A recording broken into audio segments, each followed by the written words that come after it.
Hey, it's a Hubble Collector here, and I am glad to be back.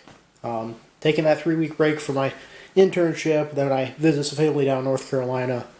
It was a lot of fun, and I got some cool stuff, but definitely miss making videos, so I'm just going to dive right in.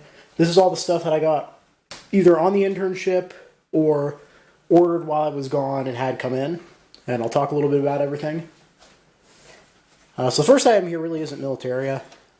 Just a model kit for a WW1 I.D. It's fairly old. I think it's probably 70s.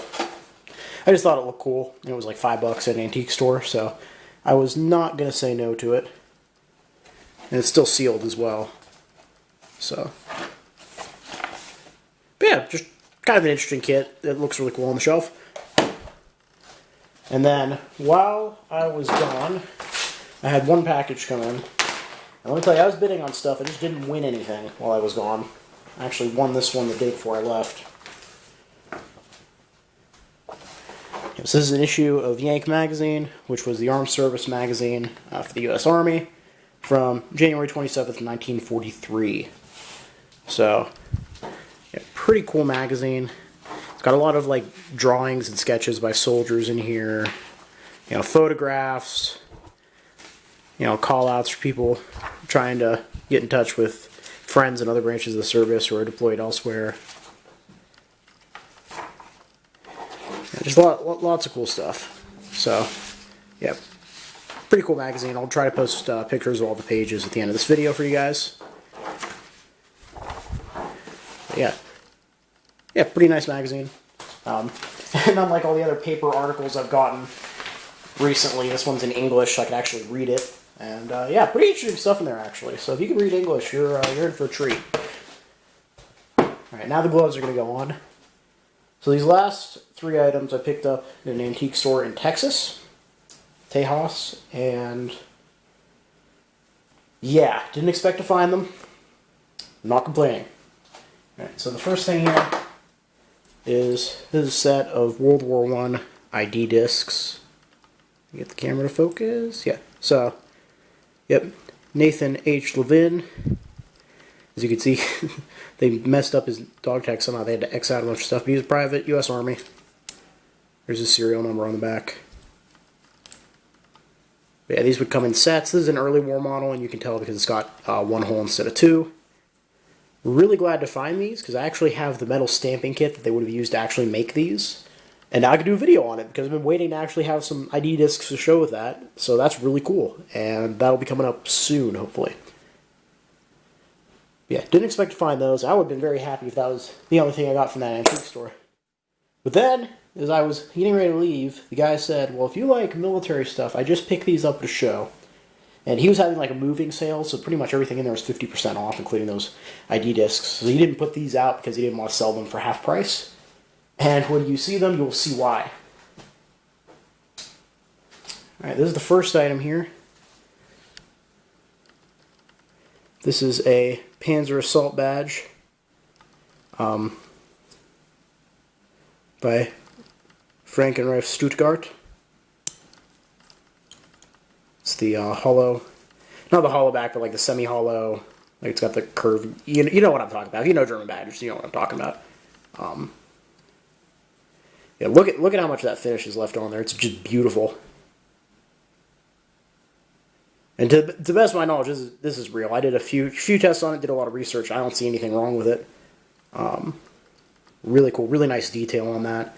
It's only got a little bit of the finish worn off on like the really high points, like the side of the turret here and on the top of the tracks. Just really, really cool. I can't tell if it was a bronze or a silver. I think it was a bronze. But, you know, correct me in the comments down below if I'm incorrect before I make a video on this claiming it's something it's not. But pretty cool. Didn't expect to find that. I would have been happy if that was the only thing that you showed me at the end. But there was something else there as well.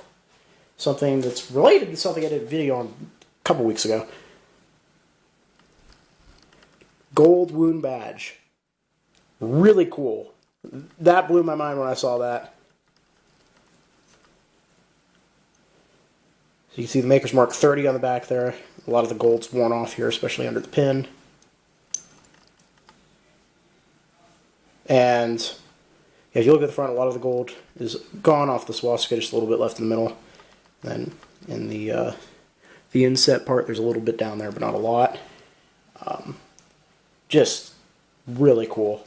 And yeah, like I said again, as far as I can tell, this one's original. It's got good weight to it, but you know, not more than you would expect. And you know, the pins are all right for this kind of badge.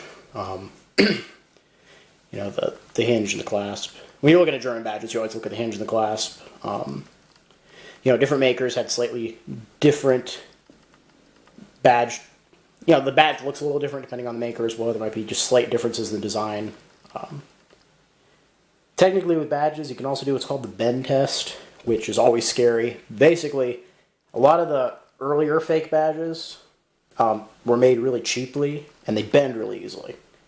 And original badges, because they were, you know, made to be worn on uniforms in the field, are pretty heavy duty, and so they don't bend very easily. And you know, as you can see there, that's pretty sturdy. I mean, you're not going to bend that. But yeah, as far as I can tell, these two badges are authentic. If you think otherwise, let me know down below, and we can have a discussion about it. But yeah, pretty cool. I don't know if I believe his story about how he got those, but they're pretty cool. He said that he got them at a show. There was some old Polish guy, or maybe it was some old Polish guy's grandson. I can't remember what he said. But it was basically that this guy had been a POW, and when the Russians liberated the camp he was in, he kind of scrounged about, and that's how he got those two badges. Which, I don't know if I believe that for the Gold Room badge, but I mean for the Panzer Assault Badge, I mean, it's like mint. So I could believe that. And even like, if you look at the pin, kind of looks like maybe it was pulled off the uniform. That's just, you know, my humble opinion, the humble opinion of a humble collector. And I'm probably wrong there. You got to tell me how that actually happened in the comments. But, yeah, very cool stuff. Very lucky to have it. 2 more German badges for my collection, which I'm really excited about. I love German badges. They just look really cool. And, yeah, so that's the end of the video. You know, leave comments down below. I'd love to hear from you. You know, tell me what you think of items that I found. You know, comments, criticisms are always appreciated. And, yeah, that's the end of the video. I'll post pictures at the end, as always. And thank you all for watching.